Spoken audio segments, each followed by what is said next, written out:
ከባለ ሀብት ጋር የመተኛት እድሉን ባገኝ አይኔን አላሽም ያለች መግለጫ እኮ ነው። ተነስቼ ለመስራት ለመለወጥ ሞክረው እንዴ ባለጌን ካሳደገ የገደለ ጸደቀ የሚለው። ሰላም እንዴት ሰንብታችኋል? ውድ የቻናላችን ቤተሰቦች ዛሬም እንደተለመደው አዲስ እና አነጋጋሪ በሆነ ዜና መተንላችኋል። በዛሬው ቪዲዮአችን ይዘን የመጣነው የባምቢ ሀበሻ ሐሳብ ላይ የእሸቱ መለሰን ትችት ነው።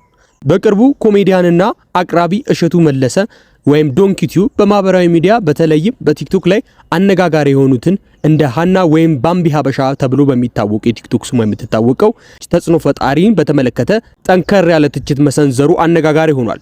ባምቢ ሀበሻ በቲክቶክ ላይ በርካታ ችግሮች ውስጥ እየገባች ባልሞት ባይ ተጋዳይነቷ ትታወቃለች። ከሰሞኑ ላይቭ ላይ አታገቢም እንዴ ለሚለው ጥያቄ ማግባት እኮ ቀላልና ተራ ነገር ነው፣ እኔ ስላልፈለኩ እንጂ ስንቱ ነው እግርሽን እያጠብኩ አይሆኑ እየሆንኩልሽ እንደ ባሪያ እያገለገልኩ አብረን እንሁን የሚለይ ብላ በመለሰችው መልስ የተለያዩ ሰዎች ትችትና ወቀሳን አሳርፈውባታል።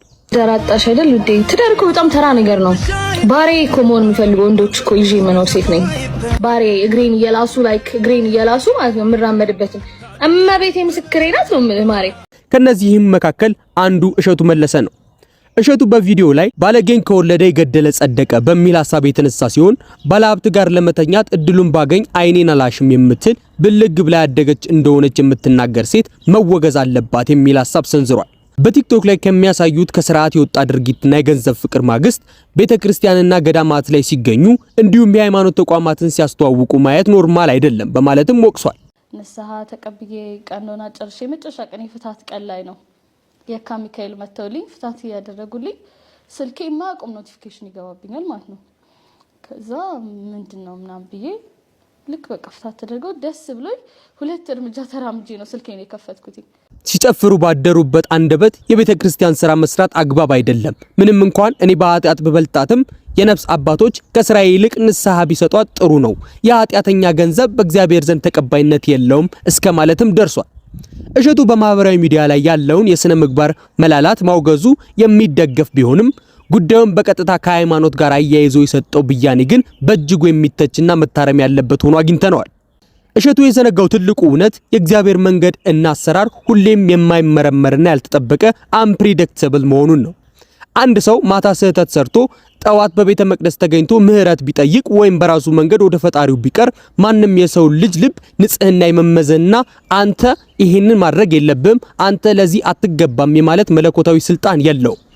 አብዛኞቹ መጽሐፍ ቅዱሳዊ ታሪኮችም የሚያስተምሩን ፈጣሪ ማህበረሰቡ ያገለላቸውና ኃጢአተኛ የተባሉ ሰዎችን ሳይቀር ወደ ራሱ አቅርቦ እንደሚጠቅም ነው።